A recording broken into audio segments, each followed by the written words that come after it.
Alors bonjour, aujourd'hui nous allons voir la conversion des fichiers d'un avion pour Aerofly. Pour cela, on revient dans notre dossier de travail RC7. Pourquoi RC7? Parce que c'est un dossier initial qui me permet de ensuite convertir ces fichiers en RC8, RC9 ou en RC10. Dans ce dossier, on retrouve le fichier MQO, qui est notre fichier Metasequoia, nous l'avons vu dans les tutos précédents. Et on retrouve ici les images bitmap. Alors là, c'est la RS300. Il y a deux bitmaps, un pour le fuselage, un pour les ailes. Et puis on a d'autres bitmaps ici pour la canopie, c'est-à-dire la verrière. Un bitmap de couleur chrome pour tout ce qui est visserie, etc. Ça fasse un effet chrome. Et c'est bien séparé. Et puis, comme je vous avais expliqué dans le dernier tutoriel, on a un bitmap pour le cerveau. Vous voyez, donc ça, c'est un bitmap que je me sers dans plusieurs avions, que je récupère à chaque fois quand je crée un nouveau projet, quand je sais qu'il va y avoir des cerveaux. Et puis, bon, voilà, on voit l'exemple hein, ici, on a le dessus du cerveau, la couleur noire, on a même la prise ici, la couleur des fils, etc., la couleur du palonnier, et puis la couleur de la fibre ici. Voilà, ça c'est un exemple. Et puis on a, pour des effets de réflexion, de transparence, etc., on a des fichiers supplémentaires de la même taille que le bitmap. Par exemple, le fichier underscore bump, du même nom que le bitmap, hein, ARS300, ARS300 color, qui est le bitmap de mapping. Le bump, lui, il sert à créer des effets de 3D comme des rivets, etc. La réflexion, ben, c'est la brillance. Spéculaire, c'est lié à la réflexion. Et par exemple, pour ici, pour la canopie, pour la verrière, on a alpha, qui est un effet qui donne un effet de transparence. Alors, plus il est foncé, plus la verrière est transparente. Et plus il est clair, moins elle est transparente. Tout ça, c'est expliqué sur la page wiki d'Icarus. Ici, on est sur la page aerofly.com, wiki. Et ici, dans Repeint, ici, on a des explications à quoi servent les fichiers, comment on fait des effets, comme on peut le voir sur le bump, etc. C'est très intéressant. Et puis, vous voyez, ici, on parle bien des effets de rivet, vous voyez. Et puis, je vous explique plusieurs choses intéressantes sur les différents fichiers que je viens de vous présenter. Vous pouvez très bien compiler un avion sans mettre ces fichiers, vous aurez des couleurs mates, entre guillemets, pratiquement pas de réflexion. Par défaut, ils doivent prendre des fichiers de standard. L'intérêt de pouvoir remodifier ces fichiers, c'est de donner un effet particulier à l'avion. Puis, vous voyez, vous avez différentes tailles de fichiers. Bon, la plupart sont en 2048 pour tout ce qui est mapping de l'avion, mais par exemple, pour le fichier canopy.color qui est renseigné aussi dans l'avion, le modèle, on va voir ici. Vous voyez, bon, ici on retrouve tout le matériel en bas à droite. Hein. Le fuselage, canopy, vous voyez, canopy, il est bien renseigné. C'est important, avant de compiler des fichiers, d'avoir les bons liens. Hein. C'est-à-dire le fuselage, il faut avoir le bon lien sur le bon fichier par défaut BMP. Le canopy, pareil, le wing, c'est Chrome et cerveau. Oui, cerveau, on va pointer sur la racine du dossier. Donc, on a des fichiers en taille propriété.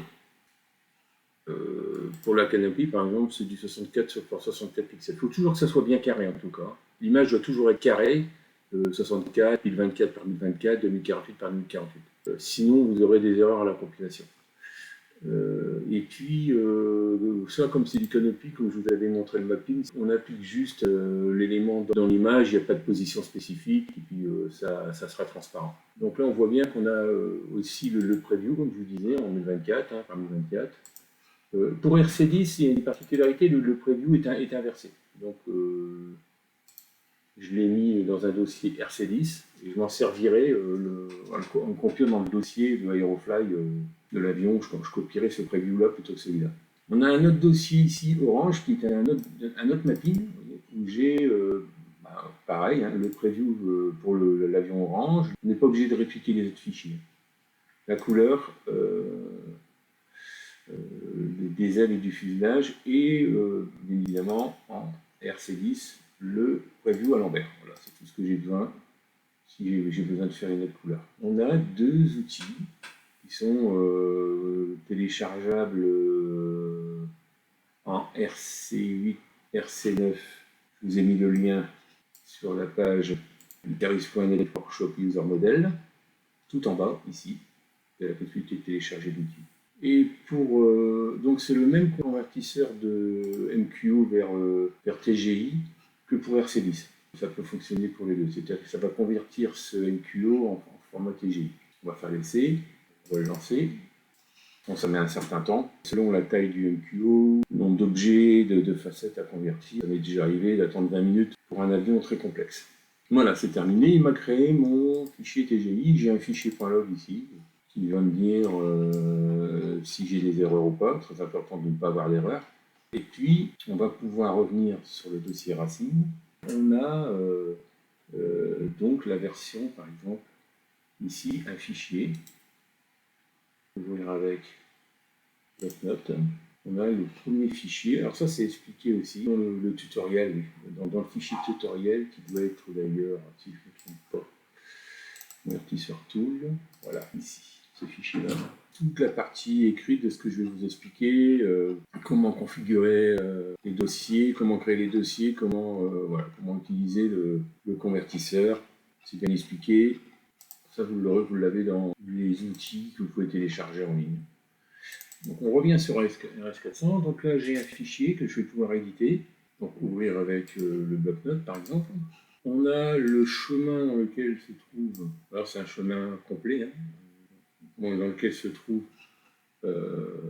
les dossiers à convertir. On a le chemin racine RC7 où il y a les fichiers à convertir. Le dossier racine RC9 dans lequel je vais pouvoir convertir mes fichiers. Ici, tous les types de fichiers qu'on peut convertir.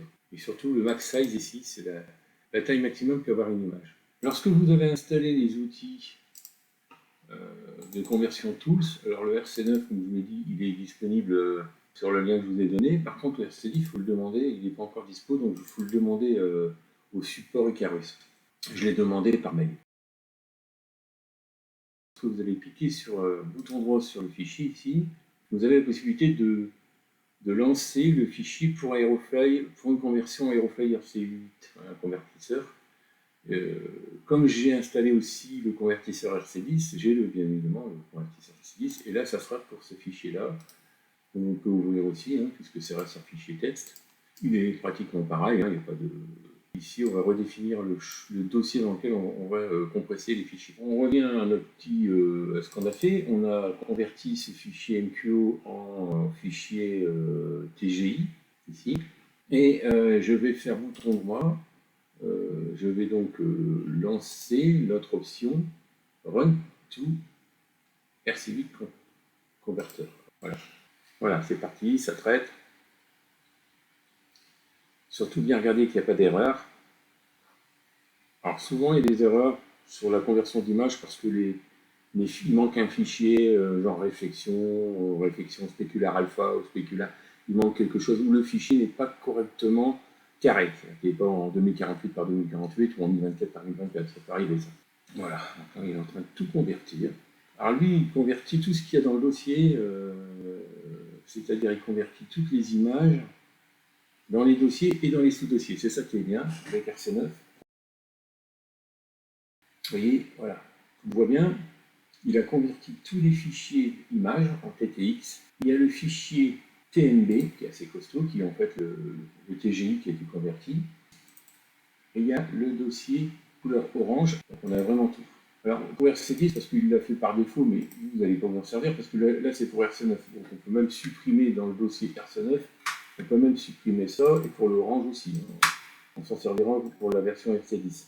Donc là, voilà, on a tous les fichiers qu'on va pouvoir les copier-coller dans un dossier Aerofly, dans mes documents, Aerofly RC9. Donc idem pour RC10.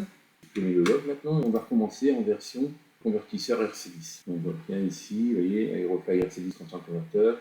Il va terminer, logiquement, j'ai tous mes fichiers, dont les dossiers RC10 ici, vous voyez le preview. Donc, ce que je peux faire, c'est tout de suite, je fais CTRL-C, CTRL-V, je vais remplacer le preview RC9, celui qui est dans le bon sens, par celui qui est inversé. Pareil pour ici, CTRL-C, CTRL-V, hop, je remplace ce preview. Maintenant, le dossier là, je n'ai plus besoin. Ce dossier-là, je n'ai plus besoin. Bon, à savoir que si vous devez, dans le dossier RC7 ici, vous avez fait une retouche au niveau d'un fichier bitmap, par exemple, etc., vous n'allez pas tout recompiler. Puis d'aller supprimer, par exemple, vous avez modifié les images ARS Color de diffusage, il vous suffit de supprimer ces fichiers-là. Voilà. Et lorsque vous relancez RC9, il va ne faire que fichier plus options, RC8, voilà. On aura juste le traitement des images qui sont manquantes. Voilà. Ça a été plus vite, beaucoup plus vite, et on a traité que les images qui sont manquantes. C'était la présentation de comment convertir les fichiers avant d'aller les copier dans un dossier d'un nouvel avion, dans mes documents Aerofly RC9 ou RC10, Aircraft, et puis le nom du dossier de l'avion que vous voulez créer.